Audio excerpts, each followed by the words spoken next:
Whoa. I'm running short of words right now, but I cannot afford this because I have to speak. Thank you so much for all the love, for all the warmth. Thank you for accepting me. Thank you very much.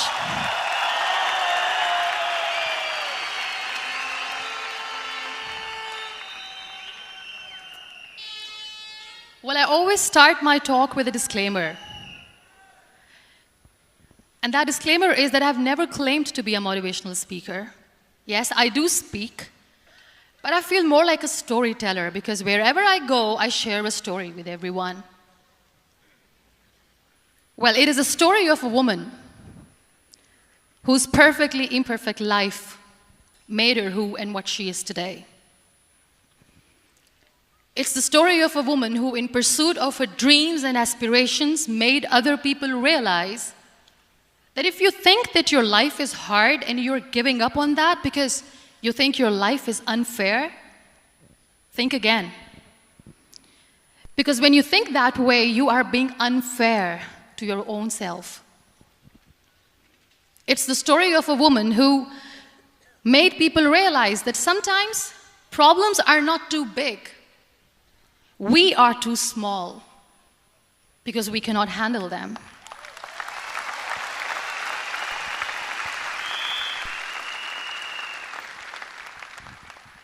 It is the story of a woman who with time realized that real happiness doesn't lie in success, money, fame. It lies within. Real happiness lies in gratitude. So I am here, and I'm going to share the story of that woman. That is my story. The story of gratitude.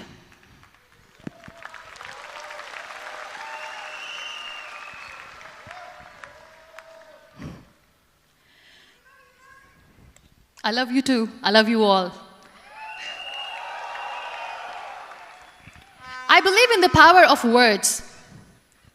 Many people speak before they think.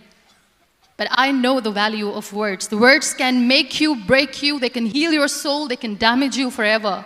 So I always try to use the positive words in my life wherever I go. They call it adversity, I call it opportunity. They call it weakness, I call it strength. They call me disabled, I call myself differently abled. They see my disability. They see my disability, I see my ability. There are some incidents that happen in your life, and those incidents are so strong that they change your DNA. Those incidents or accidents are so strong that they break you physically. They deform your body, but they transform your soul.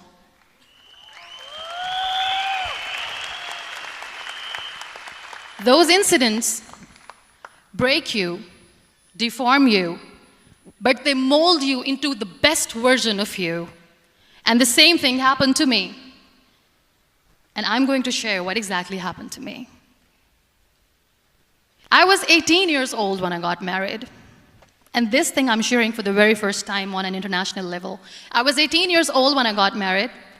I belonged to a very conservative family, a Baloch family, where good daughters never say no to their parents. My father wanted me to get married. And all I said was, if that makes you happy, I'll say yes. And of course, it was never a happy marriage. Just about after 2 years of getting married, about 9 years ago, I met a car accident. Somehow my husband fell asleep and the car fell in the ditch. He managed to jump out, saved himself. I'm happy for him. But I stayed inside the car and I sustained a lot of injuries. The list is a bit long. Don't get scared. I'm perfectly fine now. Radius ulna of my right arm were fractured. The wrist was fractured. Shoulder bone and collarbone were fractured. My whole rib cage got fractured. And because of the rib cage injury, lungs and liver were badly injured. I couldn't breathe. I lost urinary bowel control. That's why I have to wear the bag wherever I go. But that injury that changed me and my life completely as a person and my perception towards living my life was the spine injury. 3 vertebrae of my backbone were completely crushed, and I got paralyzed for the rest of my life. So this accident took place in a far-flung area in the outskirts of a very small province, Balochistan, where there was no first aid, no hospital, no ambulance. I was in the middle of nowhere in that toppled car. Many people came to rescue. They gave me CPR. They dragged me out of the car. And while they were dragging me out, I got the complete transection of my spinal cord. And now there was this debate going on. Should we keep it here? She's going to die. Where should we go? There is no ambulance. There was this 4-wheeler Jeep standing in the corner of the street. They said, put her in the back of the Jeep and take her to the hospital, which is 3 hours away from this place. And I still remember that bumpy ride. I was all broken. They threw me at the back of the Jeep and they rushed me to the hospital. That is where I realized that my half body was fractured and half was paralyzed. I finally ended up in a hospital where I stayed for 2.5 months. I underwent multiple surgeries. Doctors have put a lot of titanium in my arm. There's a lot of titanium at my back to fix my back. That's why people in Pakistan call me the Iron Lady of Pakistan.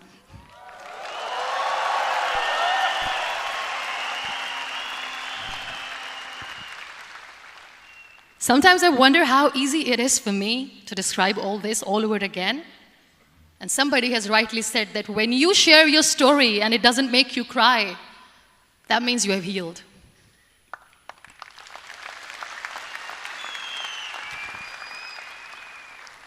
Those 2.5 months in the hospital were dreadful.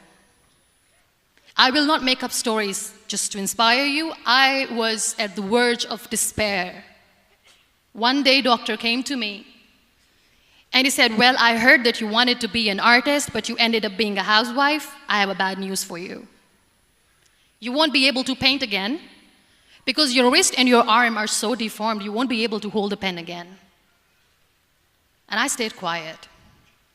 Next day, doctor came to me and said, your spine injury is so bad, you won't be able to walk again. I took a deep breath and I said, it's all right. The very next day, doctor came to me and said, because of your spine injury and the fixation that you have in your back, you won't be able to give birth to a child again. That day, I was devastated. I still remember, I asked my mother, why me? And that is where I started to question my existence. Why am I even alive? What's the point of living?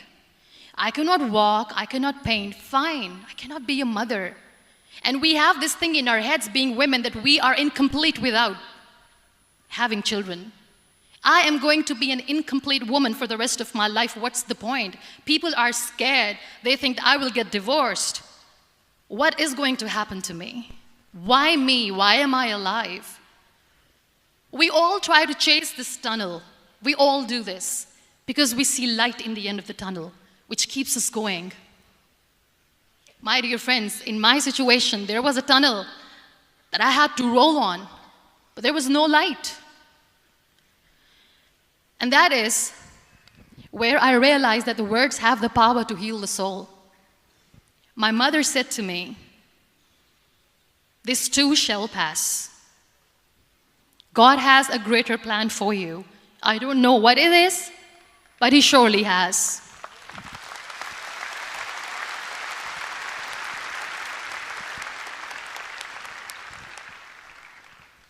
And in all that distress and grief, somehow or the other, those words were so magical that they kept me going.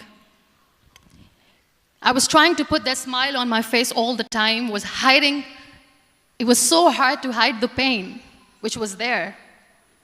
But all I knew was that if I will give up, my mother and my brothers will give up too. I cannot see them crying with me. So what kept me going was, one day I asked my brothers, I know I have a deformed hand, but I'm tired of looking at these white walls in the hospital and wearing these white scrubs. I'm getting tired of this. I want to add more colors to my life. I want to do something. Bring me some colors. Bring me some small canvas. I want to paint. So the very first painting I made was on my deathbed, where I painted for the very first time. It was not just an art piece or just my passion. It was my therapy. What an amazing therapy it was. Without uttering a single word, I could paint my heart out. I could share my story. People used to come and say, what lovely painting, so much color. Nobody could see the grief in it. Only I could.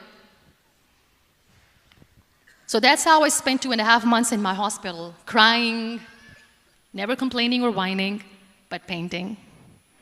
And then I was discharged, and I went back home. And I went back home, and I realized that I have developed a lot of pressure ulcers on my back and on my hip bone. I was unable to sit. There were a lot of infections in my body, a lot of allergies. So doctors wanted me to lie down on the bed straight for not 6 months, for not 1 year, for 2 years. I was bedridden, confined in that one room, looking outside the window, listening to the birds chirping, and thinking maybe there will be a time when we'll be going out with the family and enjoying the nature. That was the time where I realized how lucky people are, but they don't realize. That is the time where I realized that the day I'm going to sit, I'm going to share this pain with everyone to make them realize how blessed they are, and they don't even consider them lucky. There are always turning points in your life. There was a rebirth day that I celebrated. After 2 years and 2.5 months, when I was able to sit on a wheelchair, that was the day when I had the rebirth. I was a completely different person. I still remember the day I sat on the wheelchair for the first time, knowing that I'm never going to leave this, knowing that I won't be able to walk for the rest of my life. I saw myself in the mirror, and I talked to myself. And I still remember what I said. I cannot wait for a miracle to come and make me walk. I cannot sit in the corner of the room crying, cribbing, and begging for mercy because nobody has time. So I have to accept myself the way I am. The sooner, the better. So I applied the lip color for the first time.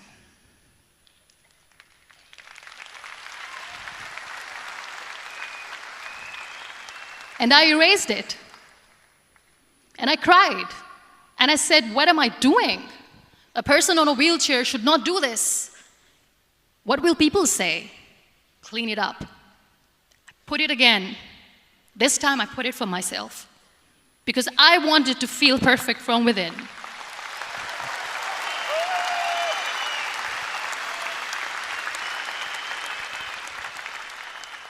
And that day I decided that I'm going to live life for myself. I am not going to be that perfect person for someone. I am just going to take this moment and I will make it perfect for myself. And you know how it all began? That day I decided that I'm going to fight my fears. We all have fears. Fear of unknown, fear of known, fear of losing people, fear of losing health, money. We want to excel in career, we want to become famous, we want to get money. We are scared all the time. So I wrote down one by one all those fears. And I decided that I'm going to overcome these fears one at a time. You know what was my biggest fear? Divorce. I couldn't stand this word. I was trying to cling on to this person who didn't want me anymore, but I said no. I have to make it work. But the day I decided that this is nothing but my fear, I liberated myself by setting him free. And I made myself emotionally so strong that the day I got the news that he's getting married, I sent him a text that I'm so happy for you and I wish you all the best. And he knows that I pray for him today.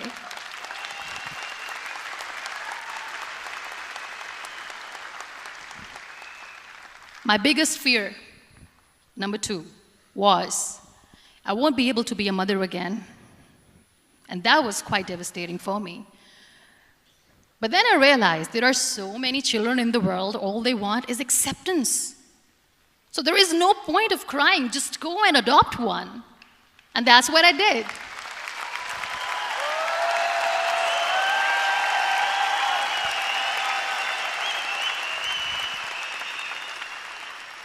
I gave my name in different organizations, different orphanages. I didn't mention that I'm on a wheelchair, dying to have a child. So I just told them that this is Muniba Mazari and she wants to adopt a boy or girl, whatsoever, but I want to adopt a kid. And I waited patiently. 2 years later, I got this call from a very small city in Pakistan. I got a call and they said, "Are you Muniba Mazari? There is a baby boy and would you like to adopt?" And when I say yes, I could literally feel the labor pain. I said, yes, yes, I am going to adopt him. I am coming to take him home.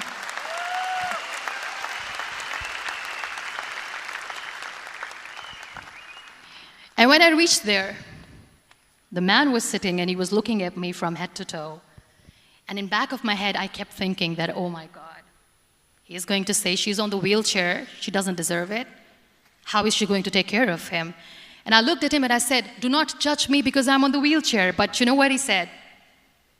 He said, "I know you will be the best mother of this child. You both are lucky to have each other."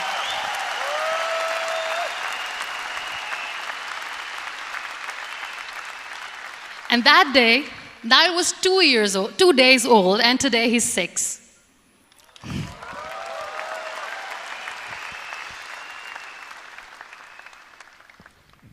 You'll be surprised to know another bigger fear that I had in me.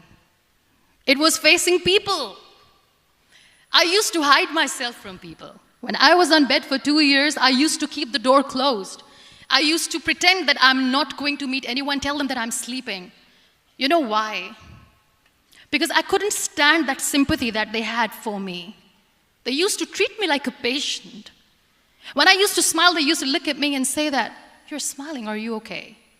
I was tired of this question being asked, "Are you sick?" Well, a lady yesterday at the airport asked me, "Are you sick?" And I said, "Well, besides the spinal cord injury, I'm fine, I guess."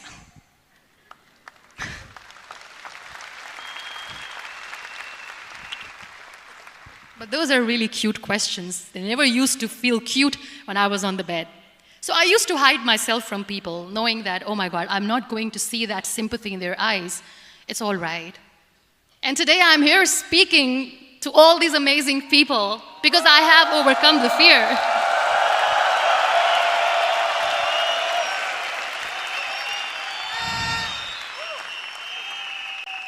You know, when you end up being on the wheelchair, what's the most painful thing? That's another fear that people on the wheelchair or the people who are differently abled have in their hearts, but they never share. I'll share that with you. The lack of acceptance. People think that they will not be accepted by the people because we, in the world of perfect people, are imperfects. So I decided that instead of starting an NGO for disability awareness, which I know will not help anyone, I started to appear more in public. I started to paint. I always wanted to. I have done a lot of exhibitions. I'm Pakistan's first wheelchair-bound artist. I have done a lot of modeling campaigns, different campaigns for brands like Tony and Guy.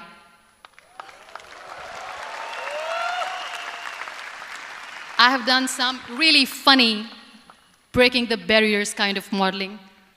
There was this one by the name Clown Town where I became a clown because I know that clowns have hearts too. And then I also decided that if I really want to make the difference, I am not going to let people use me for their polio campaigns where they will make you a victim and an emblem of misery and mercy and will say that, you know what, give polio drops to your children or they'll become like this girl. I decided that I'm going to join the national TV of Pakistan as an anchor person. And I've been doing a lot of shows for the last 3 years.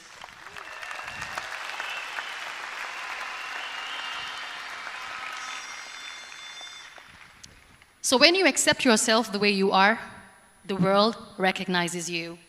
It all starts from within. Thank you. I became the National Goodwill Ambassador for UN Women Pakistan, and now I speak for the rights of women, children. We talk about inclusion, diversity, gender equality, which is a must. I was featured in BBC 100 Women for 2015. I'm one of the Forbes 30 under 30 for 2016. And it all didn't happen alone. You all are thriving in your careers. You have bigger dreams and aspirations in life. Always remember one thing. On the road to success, there is always we, not me. Do not think that you alone can achieve things. No. There is always another person who is standing behind you, maybe not coming on the forefront, but behind you, praying for you and supporting you. Never lose that person. Never.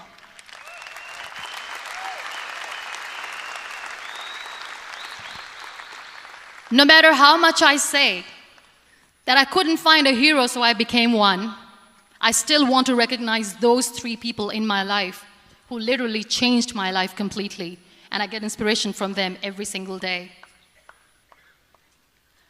Waleed Khan. Many people know about the terrorist attacks in Pakistan. We have lost many people. And I'm sharing this with a very heavy heart because we actually have lost a lot of people in this huge turmoil of terrorism. These people are barbarians. They do not see people. They're even worse than animals. They have killed people in mosques. They have killed people in churches, temples, even in schools. There was this terrorist attack in Army Public School, Peshawar, where these terrorists entered in an examination hall and they killed our children. And in that attack, that day, this beautiful boy, Waleed Khan, who was my hero, my real-life hero, was the proctor who was taking care of the students, was keeping an eye on the students. Those barbarians shot him 3 times in the face, 5 times on his body, and he fell down. I was asked to give a talk in the school after a week of that terrorist attack. With a very heavy heart, I went there and I spoke. We sang a few national songs. I thought that maybe I've done my part, but deep inside, it was killing me. I could see children injured. I could see children sitting on the wheelchairs, looking at me, wondering, what next? What was our fault? Just because we were here to give examination, we have been shot. So many people, so many children lost their friends. Their classrooms were empty. The next day they went to the classroom. So this kid, Waleed Khan, I was asked that he is in a hospital right now, and you have to go and see him and motivate him and tell him that it's going to be okay. And when I saw Waleed Khan coming on the wheelchair for the first time in front of me, face was all deformed. His leg was fractured, his arm was fractured. He couldn't talk, he lost his teeth. He cannot sneeze, he cannot smell. He cannot eat. And I kept thinking, what should I say? That everything is going to be all right? No, nothing is all right. And while I was juggling with the words, what to say, what not to say, this beautiful child, Waleed Khan, came to me and he said, "Are you Muniba Mazari?" I said, "Yes." He said, "Baji, let's take a selfie."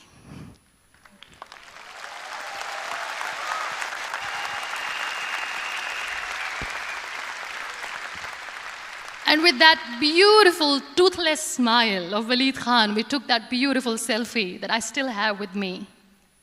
I don't share that here because he was in a very bad shape that time. And that is where I realized that when I was thinking too much about his deformities, he's happy with himself. He doesn't even care. Because today he goes in the same school, and when somebody asks him that what happened to your face, why so many scars, you know what he says? "These scars are my medals and I wear them with pride."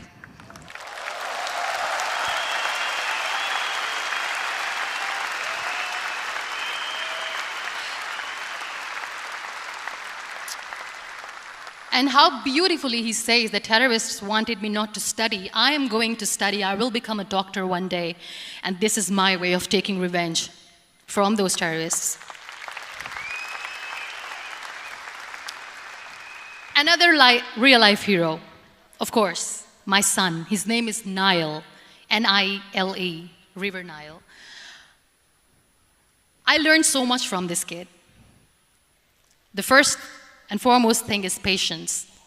How to be patient when you know that your mother cannot walk, when you know that your mother is different from the other women, when you know that your mother cannot go out and play with you, how to stay calm. He loves football. And when we got the very first football, he was 4 years old. He was super excited. I still remember he came in the room and he said, "Mom, let's play football." And he kept the ball in my feet. And he said, "Let's kick it." And that day I felt disabled. I said, "I cannot kick the ball." And I was down with the same face. He looked at me and he said, "Well, that's all right. Your legs are not working, but your hands do. Let's play catch the ball."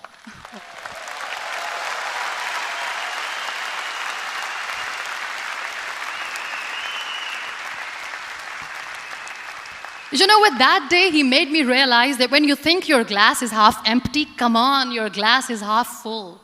It's all in here and here. Last but not least, the woman who made me realize that heroes have no gender. The woman who believed in me even when I was completely at the verge of despair, where everybody left, she was there. And every time I looked at her, without saying anything, she used to look at me and said, "This too shall pass. God has a bigger plan. And one day you will say that, oh my God, that is why God has chosen me." She never cried in front of me. She has always said that there will be haters, there will be naysayers, there will be disbelievers, and then there will be you proving them wrong. My mother.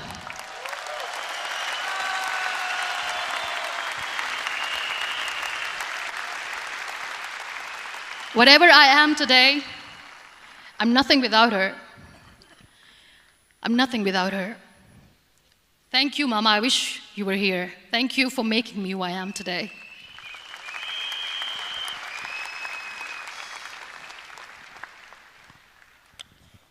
You know what? We human beings have a problem. Out of many problems, there is one more, and this is a self-created one. We always expect ease from life. We have this amazing fantasy about life. This is how things should work. This is my plan. It should go as per my plan. If that doesn't happen, we give up. So my dear friends, let me tell you one thing. I never wanted to be on the wheelchair. Never thought of being on the wheelchair. I was always aspiring to do bigger things, but had no idea that for that I have to pay the price to be where I am today. It's a very heavy price. This life is a test and a trial, and tests are trials are never supposed to be easy. So when you are expecting ease from life, and life gives you lemons, then you make the lemonade, and then do not blame life for that, because you were expecting ease from a trial. Trials make you a stronger, better person. Life is a trial, and with time you realize that.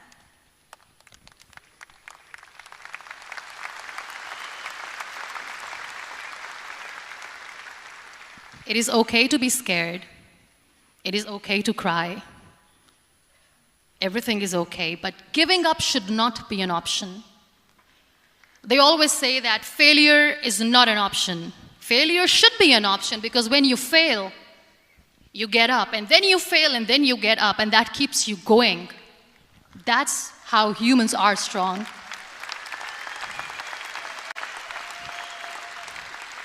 Failure is an option, should be an option, but giving up is not. Never. We have this thing in minds. We call it perfection. We want everything perfect. We want ourselves to be perfect. There is this image in our head about everything. Perfect life, perfect relationships, perfect career, perfect amount of money that we need to earn no matter what. Nothing is perfect in this world. We all are perfectly imperfect, and that is perfectly all right. That's all right. We were sent here not to become the perfect people. Those people who tell you how to look perfect, even those people are imperfect. Trying to fight this fear of looking imperfect. I used to be perfect. I still remember. I got this compliment years ago when I used to walk. Oh my God, look at you. You're fair, you're tall, you're perfect. Look at me now. You're still perfect. Only the perfect eyes can see that. Only the perfect eyes will see that. Only the perfect eyes will see that. So yes, in all those imperfections, you have to listen to your heart. You don't have to look good for people. You don't have to be perfect just because other people want you to be perfect. If your soul is perfect from within, that's all right. This is all what you want. This is all what you need to be. Our society has made very weird kind of norms to look perfect and great. For men, it's different. For women, it's different. We think too much about what people say. We listen to ourselves too little. You know what makes you perfect? When you make someone smile. You know what makes you perfect? When you try to do something good for the people around you. You know what makes you perfect? When you feel someone's pain. And how beautiful pain is that it connects you with people. No other medium can connect you with others but pain. That's why I always say that I'm in pain, and that's a blessing in disguise for me. Today, just because I'm in pain and I'm on the wheelchair, I work for children.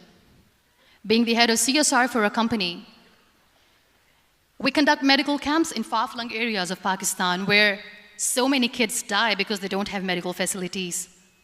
And I personally believe just because they cannot afford to live doesn't mean we'll let them die. So we give them money, we give them medical treatment, we try to heal their wounds, physical and emotional. And I also work for the beautiful people. We call them third gender, the transgender community of Pakistan. You know what connects me with them? All my imperfections. When I go and I hug them, they never judge me. And this very good friend of mine, her name is Bijli. Bijli means electricity. She calls herself electricity. And I said, are you electricity? She says, no, I'm lightning. I'm as strong as lightning. Because we have very bad power outage, so she doesn't want me to call her electricity. So she says, I am very strong. I'm thunder, I'm lightning. She came to me, and the first time I hugged her, she said, you are just like me. And I said, yes, I am like you. Because to people, we are so imperfect. So how beautiful these imperfections are, that because of these imperfections you can connect with people. Then why are we all running after being perfect? What's the point?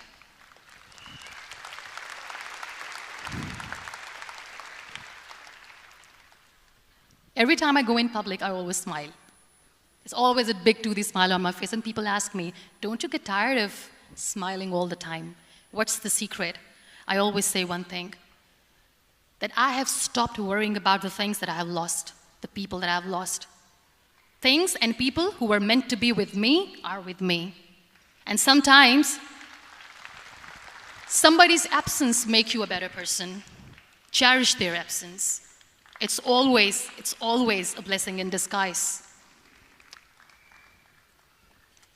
I always say that people are so lucky they don't even realize. You must be thinking, okay, you're lucky in what sense? Well, the breath that you just took was a blessing. Embrace it.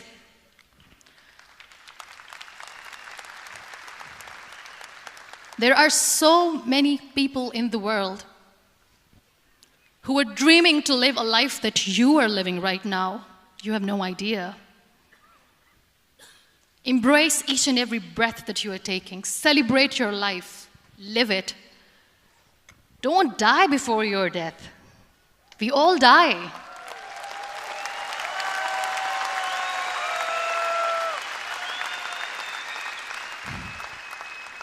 We live this one routine of a day for 75 years and we call it life. No, that's not life. If you're still thinking why you have been sent here, if you're still juggling with the concept of why you are here, you haven't lived yet. You work hard, you make money, you do it for yourself. That's not life. You go out, you seek for people who need your help, you make their lives better. You become that sponge which can absorb all the negativity, and you become that person who can emit beautiful, positive vibes. And when you realize that you have changed someone's life, and because of you, this person didn't give up, that is the day when you live. Always.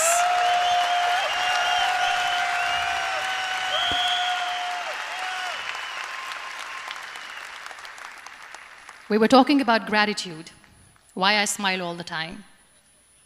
I cry all night when nobody sees me, because I'm a human and I have to keep the balance. And I smile all day because I know that if I will smile, I can make people smile. That keeps me going.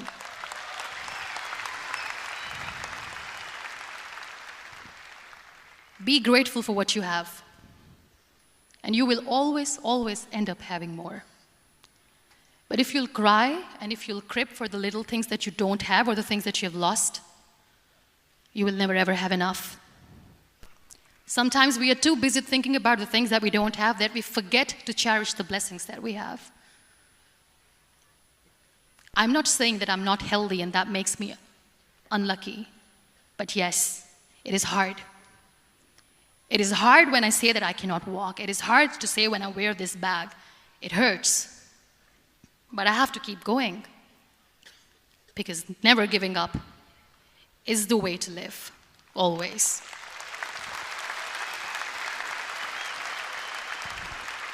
So I'll end my talk on a very short note. Live your life fully. Accept yourself the way you are. Be kind to yourself. Be kind to yourself. I'll repeat, be kind to yourself, and only then you can be kind to others.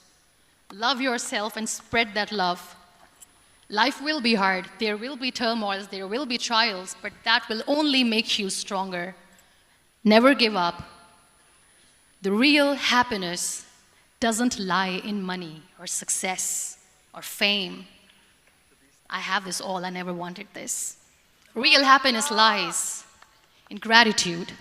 So be grateful, be alive, and live every moment. Thank you so much, everyone. Thank you.